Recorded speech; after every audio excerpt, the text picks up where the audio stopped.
Today is August 27th, 2024, and today we will be going over the presidency of James K. Polk, the 11th President of the United States.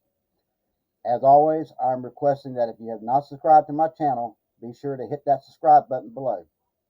So without further ado, I present James K. Polk, 1845 1849, the 11th President of the United States. James Polk served as the 11th U.S. President from 1845 to 1849. During his tenure, America's territory grew by more than one-third and extended across the continent for the first time. Before his presidency, Polk served as the Tennessee legislature and the U.S. Congress.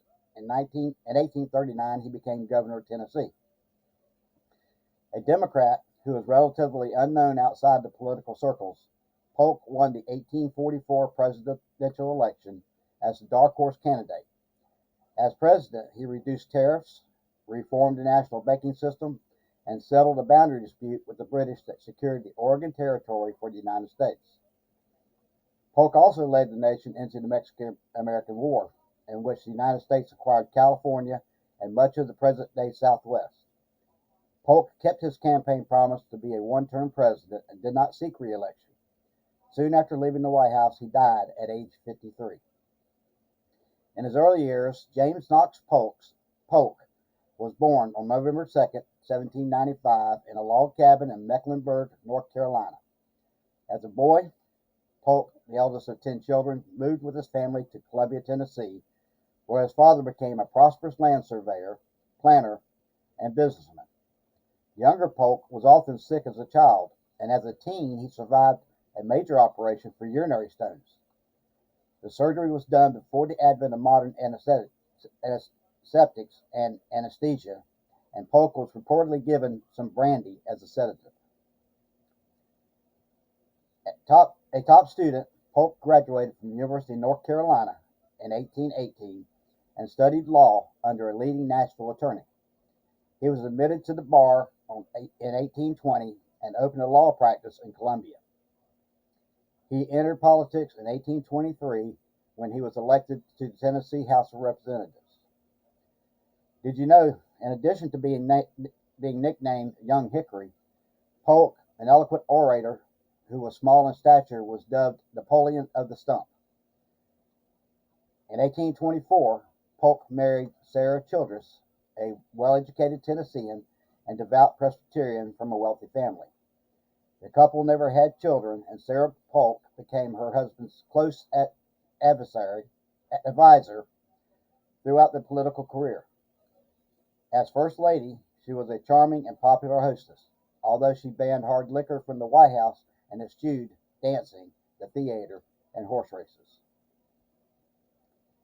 In 1825, Tennessee voters elected James Polk to the U.S. House of Representatives, where he would serve 7 terms and act as Speaker of the House from 1835 to 1839.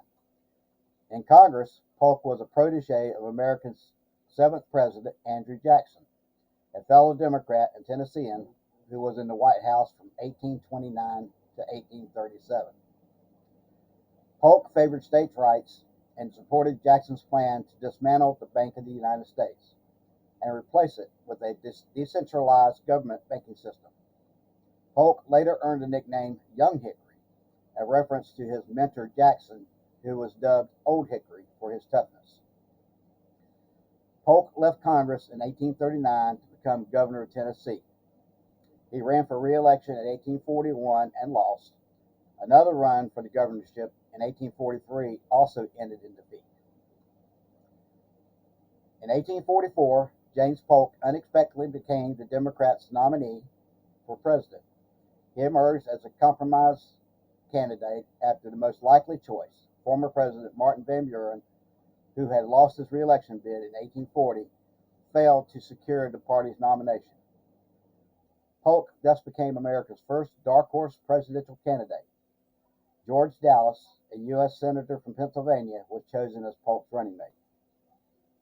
In the general election, Polk ran against U.S. Senator Henry Clay, a Kentuckian and a founder of the Whig Party. The Whigs used the campaign slogan, "Who is James K. Polk?" an allusion to the fact that Polk was not well known outside the world of politics. However, Polk's secessionist platform favoring the annexation of Texas appealed to voters. He narrowly won the presidency with a 49.5% of the popular vote and an electoral margin of 170 to 105. At age 49, James Polk was younger than any previous president when he entered the White House. A workaholic, America's new chief executive set an ambitious agenda with four major goals: cut tariffs, reestablish an independent U.S. Treasury, secure the Oregon Territory, and acquire the territories of California and New Mexico from Mexico. Polk eventually achieved all his goals. He was a champion of manifest destiny, the belief that the United States was fated to expand across the North American continent, and by the end of his 4 years in office, the nation extended for the first time from the Atlantic Ocean to the Pacific Ocean. In 1845, the United States completed its annexation of Texas, which became the 28th state on December 29. This move led to a breakdown in diplomatic relations with Mexico, from which Texas had revolted in 1836. After the United States sent troops to the disputed border region around the Rio Grande River, the Mexican-American War broke out. The United States won the two-year battle, and as a result, Mexico relinquished its claim to Texas. It also recognized the Rio Grande as America's southern border and, in exchange for $15 million, ceded the land that makes up all or parts of present-day California, Arizona, Colorado, Nevada, New Mexico, Utah, and Wyoming. Despite the U.S. victory, the war proved controversial and reignited the slavery extension debate that would ultimately result in the American Civil War in the 1860s. During his term, Polk secretly purchased a number of enslaved children for his Mississippi cotton plantation. With the Oregon Treaty of 1846, Polk managed another significant land acquisition, this time without going to war. With his administration, diplomatically settled a border dispute with the British and gained full control of the present-day states of Washington, Oregon, and Idaho, as well as parts of Montana and Wyoming. On the domestic front, Polk reduced tariffs in an effort to stimulate trade and created an independent U.S. Treasury. Federal funds had previously been deposited in private or state banks. Also during this time, the U.S. Naval Academy, the Smithsonian Institution, and Department of Interior were each established, and in addition to Texas, two more states, Iowa, 1846, and Wisconsin in 1848, joined the Union. James Polk kept his campaign promise to serve just one term and did not seek re-election in 1848. He was succeeded by Zachary Taylor, who was a military leader who earned acclaim during the Mexican-American War and ran for the presidency on the Whig ticket. Polk left the White House in March of 1849 and returned to his home, Polk Place, in Nashville. The stress of the presidency had left him in poor health, and he died that summer on June 15th at the age of 53. He was buried at Polk Place, and in 1893 his remains, along with those of his wife, who outlived him by more than 40 years, were removed to the Tennessee capital of Nashville. That's what I have on James Polk. And as always, I ask that you please subscribe to my channel, and like to do a shout out again to the History Channel. The History Channel is where I get my information from. So without further ado, I bid you farewell, and God bless America.